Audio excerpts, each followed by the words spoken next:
میرے حضور نے فرمایا اپنے بچوں کو ادب کی بات سکھانا، ایک ادب کی بات سکھانا، ایک سا یعنی 4.5 سیر غلہ اللہ کی راہ میں خیرات کرنے سے بہتر ہے۔ اور دوسرے موقع پہ فرمایا کہ بچوں کو ادب کی باتیں بتانے والا نفل پڑھنے والے سے بہتر ہے۔ ایک بندہ نوافل ادا کر رہا ہے اور دوسرا بندہ اپنے بچوں کی تربیت کر رہا ہے، بچے کو بٹھا کے قرآن و حدیث کی تعلیمات دے رہا ہے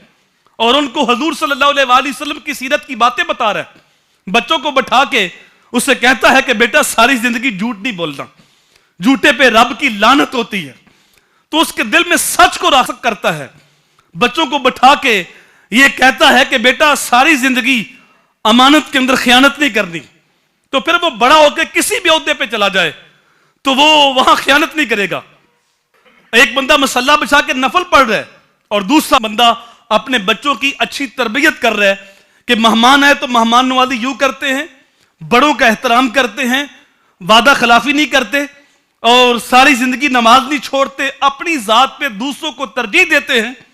تو یہ ادب کی باتیں سکھانے والا میرے حضور نے فرمایا نفل پڑھنے والے سے بہتر ہے۔ تو انسان کا یہ عمل بھی عبادت بن جائے گا۔ اللہ اکبر۔ اگر وہ کمائی کرنے جاتا ہے، ایک بندہ صبح اٹھتا ہے اور تہجد کے پڑھنے کے لیے مسجد میں آ جاتا ہے، اور دوسرا بندہ اٹھتا ہے وہ تہجد تو نہیں پڑھتا لیکن وہ فرض ادا کرتا ہے اور تجارت پہ چلا جاتا ہے، تجارت کرتا ہے، لیکن اس نے اپنی تجارت کو جھوٹ سے پاک رکھا، اپنی تجارت کے اندر حرام کا لقمہ شامل نہیں ہونے دیا، نیت درست تھی کہ میرے پاس دولت آئے گی تو میں دکھیوں کے دکھ بانٹوں گا، غریبوں کی مدد کروں گا، میں یتیموں کے دل کی ڈارس بندھاؤں گا، میں مساجد کی نوکری کروں گا، میں مدارس کی نوکری کروں گا، تو میرے حضور نے فرمایا التاجر الصدوق مال انبیاء یوم القیامہ،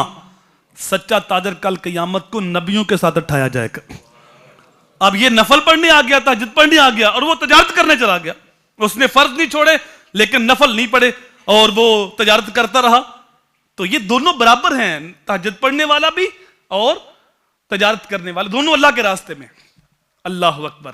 ایک بندہ صبح اٹھتا ہے اور وہ تہجد تو نہیں پڑھتا لیکن فرض پڑھ کے منڈی چلا جاتا ہے، وہاں مزدوری کرتا ہے،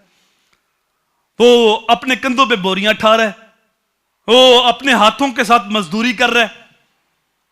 لیکن اس کی نیت یہ ہے کہ میں اپنے آپ کو سوال سے بچاؤں گا، میں کسی کے آگے ہاتھ نہیں پھیلاؤں گا، میں مزدوری کرتا ہوں، میں اپنے بچوں کا پیٹ پالوں گا، میں بیوی بچوں کے منہ میں لقمے رکھوں گا، میرے ماں باپ بوڑھے ہیں، میں ان کی ضروریات کے لیے رزق کماتا ہوں، ان کی دوائی، ان کے اخراجات، ان کے لباس کا خیال کرنے کے لیے مجھے پیسے چاہیے، تو میں مزدوری کرتا ہوں۔ تو میرے حضور نے فرمایا اس مزدور کو جس کے کمر پہ لاگا لگ گیا ہے، ہاتھوں پہ چنڈیاں پڑ گئی ہیں، اس کو حقیر نہ سمجھو، القاسب و حبیب اللہ، یہ تو اللہ کا حبیب ہے، اپنے ہاتھ سے مزدوری کرنے والا اللہ کا حبیب ہے۔